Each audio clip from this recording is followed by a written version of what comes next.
And now, ladies and gentlemen, it is my great honor to introduce a leader who serves as the 6th President of the Republic of Kosovo. Prior to her election on April 4th, 2021, she was 5 times elected as a member of Parliament and served as the Speaker of Parliament. She serves as the head of state and Commander-in-Chief of the Kosovo Security Force.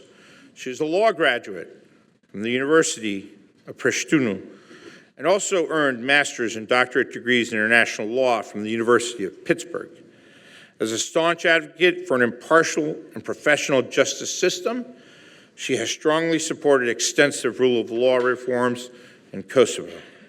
And she has been a champion of women's rights, especially for processes of peace, security, and women's economic and political empowerment. Her career of service and leadership have not only strengthened Kosovo, but also inspired all other nations and people around the world. Ladies and gentlemen, let's give a strong Newport welcome to the President of the Republic of Kosovo.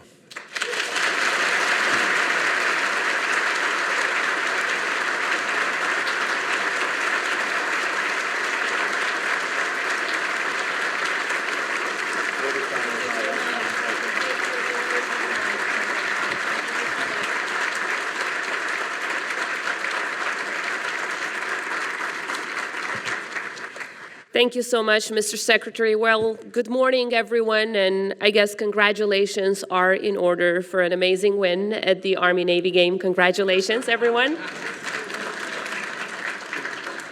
Mr. Secretary of the Navy, Honorable Carlos Del Toro, President of the Naval War College, Rear Admiral Walker, dear Provost, Dr. Mariano, dear Dr. Yamin, faculty, dear students, ladies and gentlemen, representatives from the State Department, from the United Nations, and countries around the world. I am truly honored to be with you here today as we close out this year, taking a moment to reflect on a topic that is deeply personal to me and to all the people of Kosovo, and profoundly essential to the pursuit of peace and security across the globe. The Women, Peace and Security agenda is more than just a set of priorities. It is a proven framework, a pathway with power to drive transformative change in our societies. It is not a singular effort, but a collective call to action, one that can redefine the foundations of peace, equality, and stability worldwide. But before I delve any further into this, I want to take a moment to express my heartfelt gratitude for this invitation.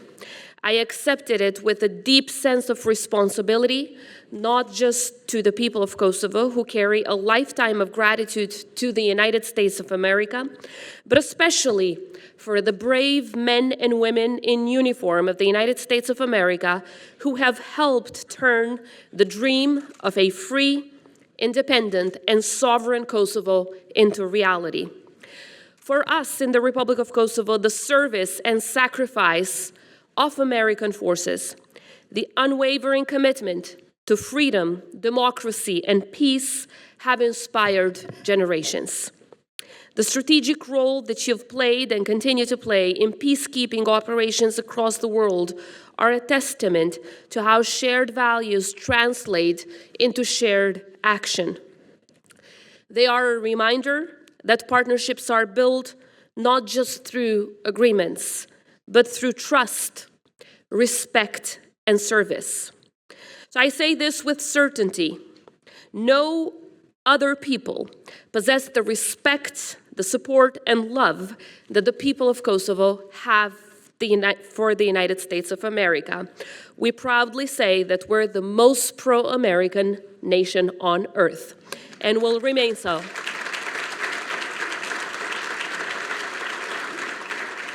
And obviously, we have plenty of reasons to be the most pro-American nation, because we stand here today, of course, because of the long sacrifice and the liberation struggle of our people, but at the same time, because you stood with us during our most critical moments, during times when our very survival was on the line.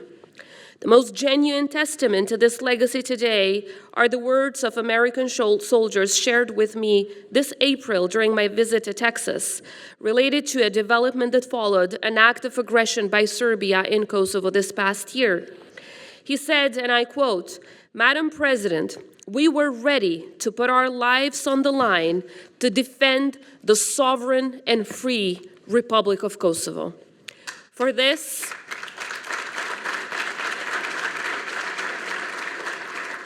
and for everything you've done throughout these 2.5 past decades, we will always remain grateful."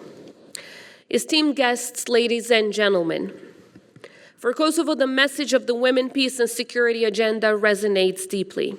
We know the pain of war and the sacrifices that we've made for peace.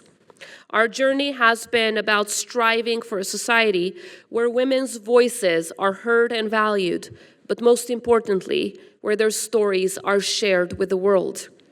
Our pain from the past and our ambitions for the future have made us everyday fighters for the Women, Peace and Security agenda. This agenda connects us across borders, unites us in shared beliefs that empowered women empower societies. You will often hear us say that the women of Kosovo embody the very spirit of the WPS agenda through their resilience, courage, and vision.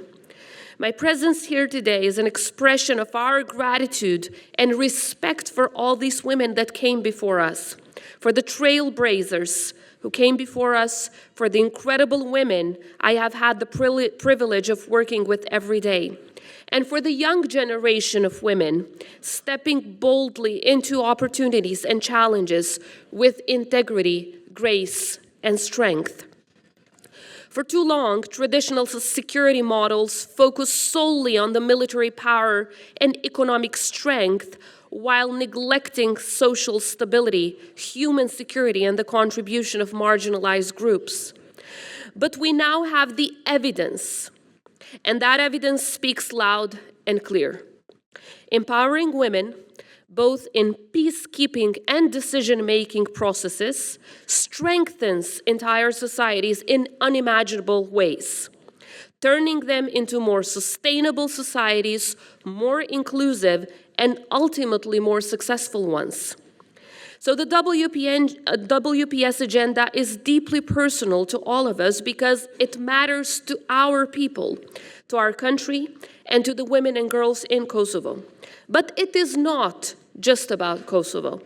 It is a vision that stretches beyond our borders, a vision intertwined with the unwavering pursuit of equality and peace.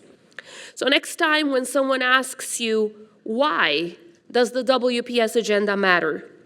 You tell them, because the impact of wars and conflicts on men and women are disproportionate, as we've heard this morning. It is now absolutely evident that wars and conflicts do not impact everyone equally. While both men and women suffer during times of war, and I can surely confirm this firsthand from our personal experience, women are often targeted in ways that underscore the most entrenched inequalities of our societies. Sexual violence in war is the strongest testimony to this. In Kosovo, we have more than 20,000 women, and among them some men as well, who have been the target of this most heinous war crime committed by the Milosevic regime. In a matter of months during the war in Kosovo, 20,000 women were raped because they wanted to scar an entire nation. Violence against women during conflicts is more than just a personal strategy. It's a societal one, and they want to cause intergenerational harm. It is therefore particularly important to be reminded that when women are marginalized, when their voices are silenced, and their needs ignored, we all suffer. We all suffer, men and women alike. A nation's ability to recover, to rebuild, and to heal is directly tied to how well it supports its women. Therefore, when receiving the question, why the WPS agenda, please also make sure to tell everyone that this agenda is so much more than just recognizing women as victims. In fact, it's about acknowledging them as powerful agents of change, powerful agents of positive change, as they've always been. History shows us time and time again that peace is not just facilitated by the inclusion of women, but it's strengthened by it, and it becomes more long-lasting. So take Kosovo as an example. From our darkest days to our transition towards peace, from our post-war recovery to state building, women have been at the forefront of all of it, fighting for our country, defending our country, and then building our peace and building our state. They've led the peaceful resistance, they've led the armed resistance, they worked tirelessly to build communities and shaped post-war recovery efforts. Across Kosovo and across the world, women-led initiatives prove time and time again to be more sustainable, more inclusive, and more successful in peace building. But this is not just a moral choice. It's a strategic one. When women are included in peace processes, security reform, and decision-making, we are building stronger and more resilient societies. And ultimately, when answering why the WPS agenda question, please remind everyone that unfortunately, in too many societies, social and cultural norms have historically excluded women from the formal decision-making processes and security leadership. These norms have limited women's participation and voices for far too long.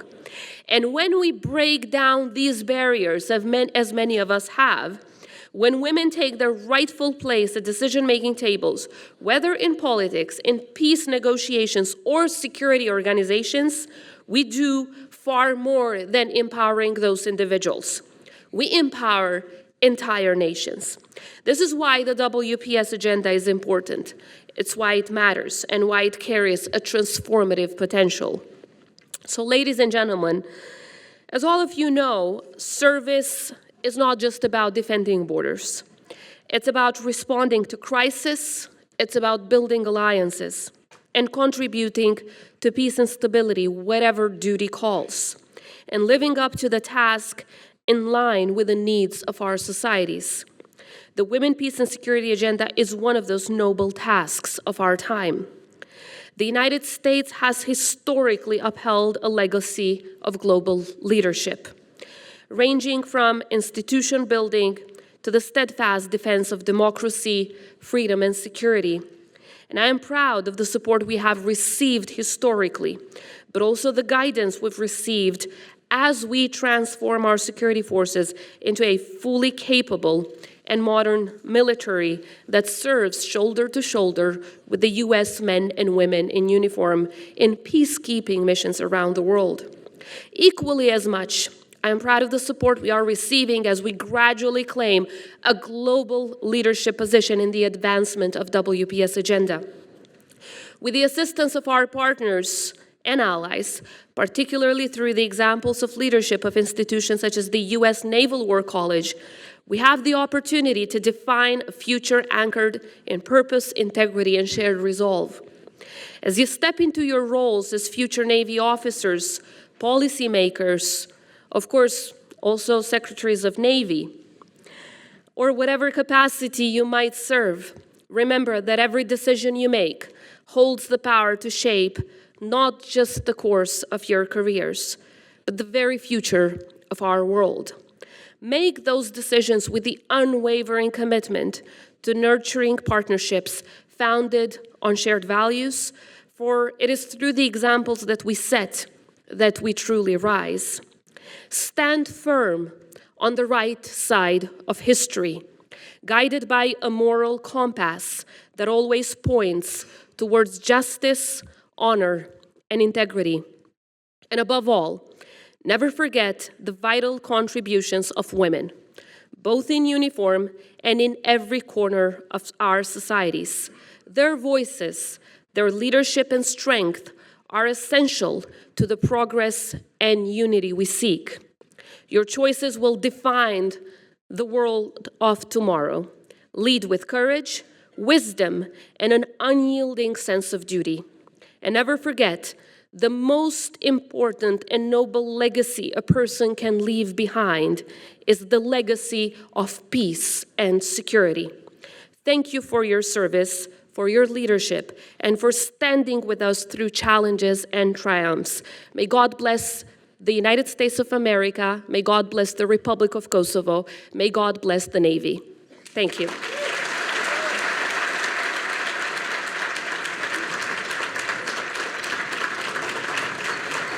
you very much.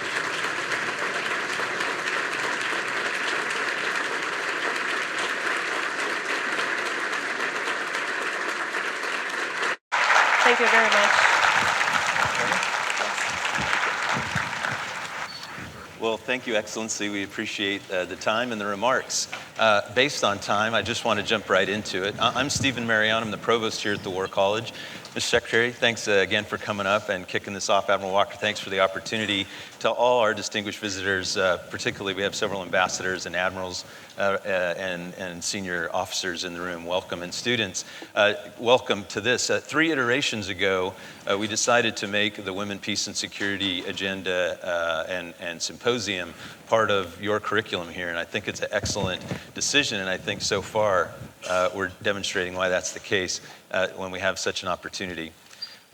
Excellency, as was mentioned, this symposium is part of our Perspectives on Modern War course, and the theme that we talked about and introduced for this trimester has to do with leadership and ethics and culture. The first question I wanted to ask before we get it going to the audience has to do with that, and you concluded there your remarks with some hints of it. I think the question is, could you talk a little bit about maybe some of the ethical challenges and cultural challenges that you've had as the president of Kosovo in your unique situation?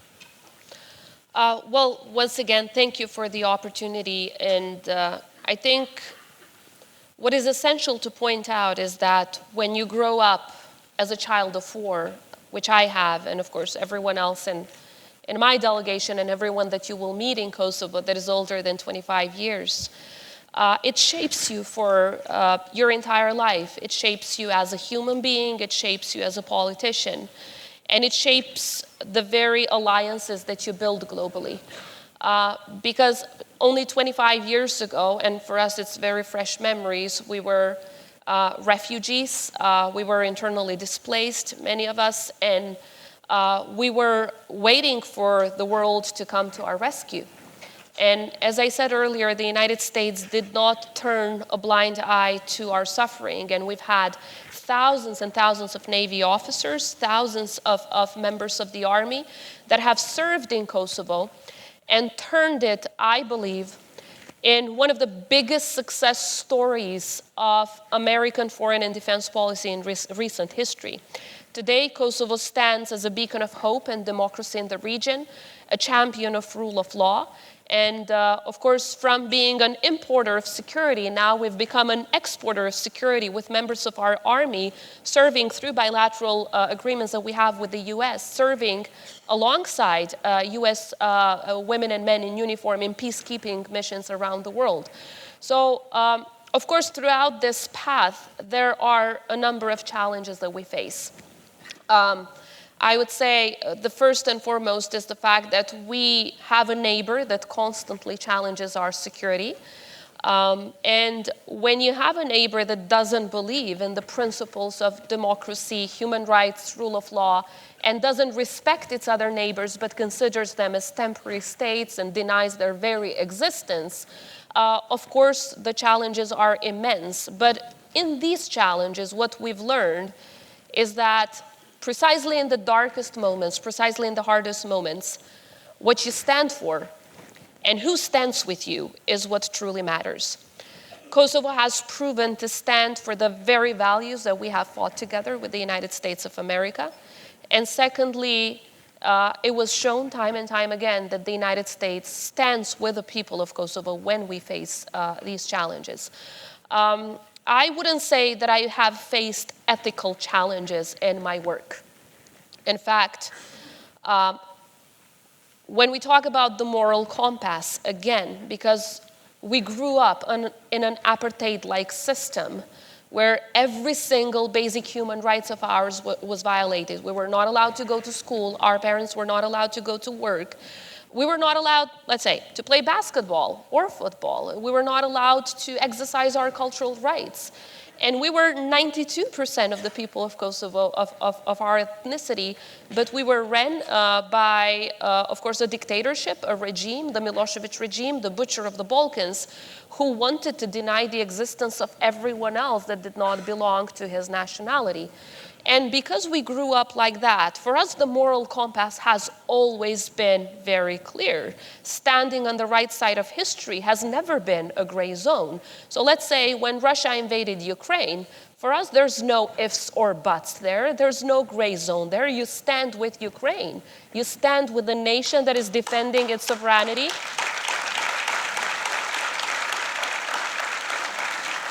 You stand with a nation that is defending its sovereignty, that it's defending its right to exist, it's defending its freedom, it's defending its territorial integrity from a lunatic that is trying to bring the entire world into flames. And in these kind of situations, obviously for us, there's no space to sit in two chairs at once, and we don't even try. We don't flirt with malign forces.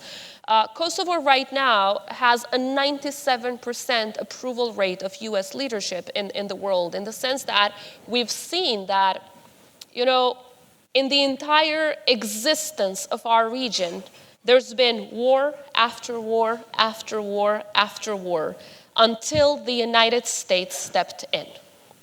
In the 90s, the US made sure that we had, as a region, as the Western Balkans, we had the attention of the world.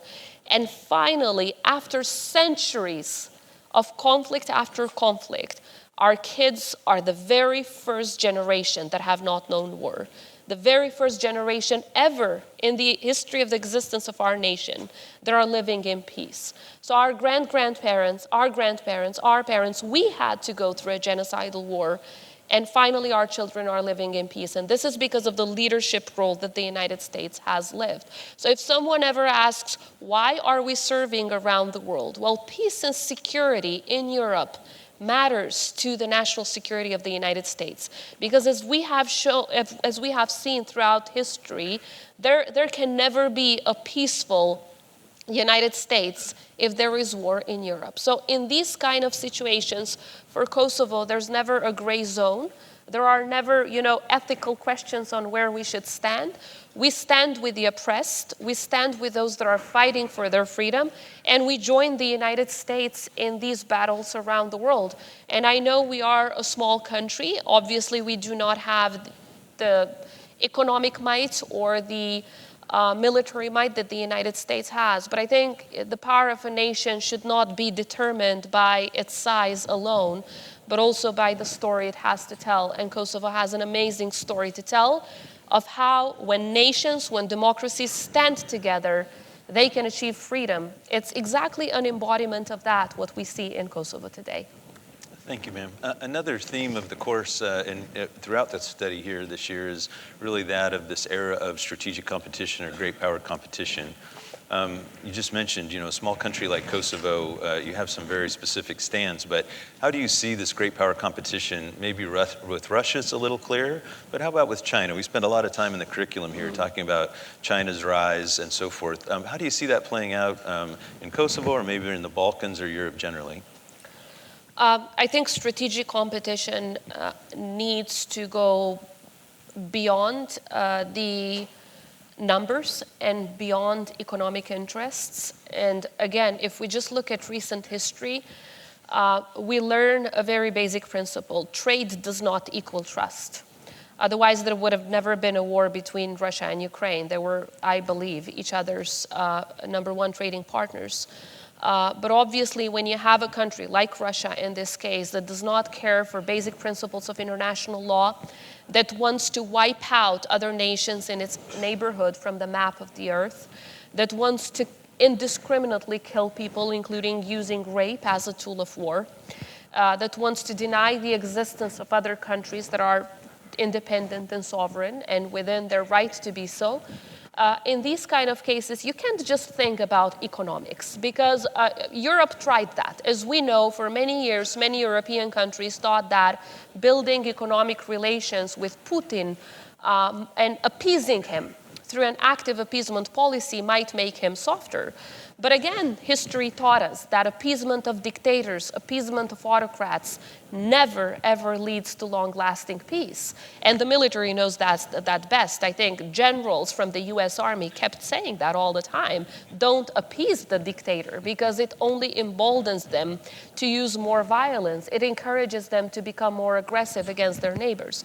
So keeping that in mind is crucial in this strategic competition. So while, of course, we work with the United States, with the European Union, with partners in other continents, because there are partners, let's say, like Japan in the Asian continent, like Australia, New Zealand, and many other nations in Latin America and in Africa who, are partners of the United States, we need to keep in mind that beyond economic interests, strategic partnership will work only if it's also based on shared values. So they have to come hand in hand. Of course, the economic interest, but also the values that we share on the other side. Because we've learned just in the past few years, trying to work with a guy like Putin based on economic interest only led to war.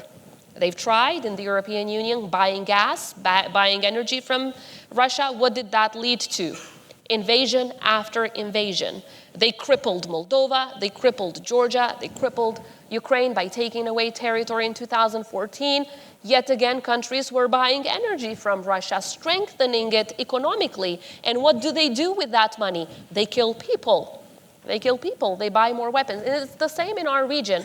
The more appeasement towards the president of Serbia, who is the best friend of Russia, China, and Iran as we speak, and the only country in Europe to purchase weapons and also sell them weapons from these three malign actors, the more it has encouraged the leadership of Serbia to use violence against its neighbors, whether it's against Kosovo, against Bosnia and Herzegovina, and try to destabilize everyone else in the region. So yes, strategic competition should, of course, focus a lot on economic might and so on, but we should never forget who we deal with. It's important to understand that our partners should also believe in values of democracy, rule of law, and human rights. Because if we lose that, then where do we differ from these dictators? So I think it's so crucial that we hold strong to these values while we work on these strategic interest partnerships. Thank you, President Osmani. Yes. Oh, yes, Secretary. Forgive me because I have to leave a few minutes early. There's an airport in Europe I got to fly to. They close at 11. If I don't get there, I'll run out of gas. So it's not a national security emergency, but it is for me. But I want to thank all of you again for participating in this amazing conference. There are not enough ways to thank you again, Madam President, for being here with you and our commitment. We will continue to work with you on WPS and all the important. Thank you. Thank you so much, Thanks, Mr. Secretary. Thank you.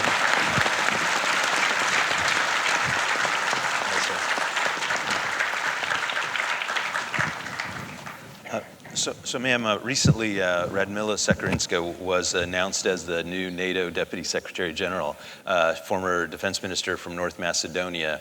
What does some appointment like that mean to you or mean to the Balkans generally? Is that an important decision? I believe so. We've worked closely with Radmila throughout the years on the Women, Peace and Security agenda. And notably on the Women, Peace and Security International Forum, which takes place in Kosovo every year. She's been a strong supporter. We managed to bring the entire world to Kosovo, with countries all the way to the Pacific participating and discussing how strengthening and empowering women actually empowers peace and security globally. So I think her role will absolutely be beneficial for this agenda, but generally will increase the understanding within NATO of the strategic importance of the Western Balkans into NATO. For us to be in NATO means to be safe. It is extremely important that the remaining countries in the Western Balkans, those who want to, also join NATO in order to make sure that we increase the level of peace and security in our part of Europe. And this, in turn, will increase peace and security in the entire continent of Europe and then, in turn, into the United States. So we will work closely with her and, of course, everyone else in NATO to make sure that this message is sent across. Ma'am, thank you very much. And I think with that we're right on time. So please join me in an awesome round of applause for Her Excellency. Thank you. Thank you so much. Thank you. It's been a pleasure. Thank you. I appreciate it. Thank you so much. Thank you. Thank you so much. Thank you, everyone. Thank you so much. It's been a pleasure. Thank you. Thank you.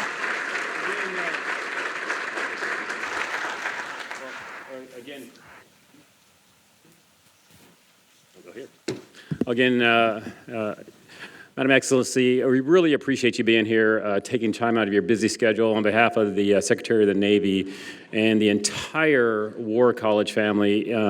We often say here there are three types of ships. You know, there are friendships, as you talked about, partnerships that we heard from our Air National Guard woman that served in your country, and most importantly, there are the relationships. But I will add that your leadership around the globe is inspiring, ma'am. So we truly appreciate you being here. Thank you so much. Thank you very much. Thank you. It's been an honor. Thank you.